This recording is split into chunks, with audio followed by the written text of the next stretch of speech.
kami magligkid. Magligkid tawag sa amin. Sa Manila, suman ang tawag. Yung ano ng dahon ba, saging.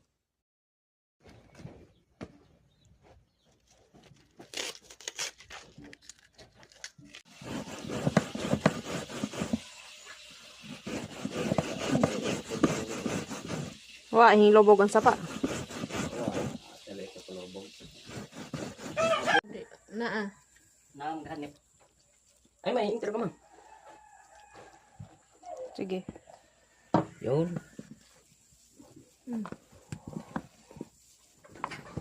Tamis na, hindi ni makain. Wala. Ano, ahog na nila. Oo, ahog na. Na, kuha ng asukal. Buo-buo ang asukal.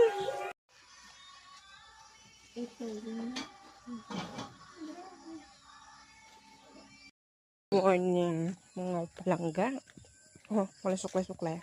Wakala pa ako gumising, maaga ako gumising kasi nasikaso ako sa kusina.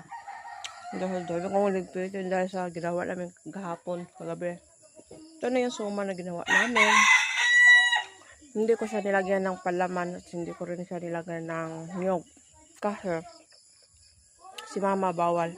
Dahil yung isang gabi nagsusuka nga siya na makakain ng mga ganun sa. Nilagay ko dito ay ano na lang, condensed milk, tsaka ibap, tsaka sugar. Ang sarap, malambot.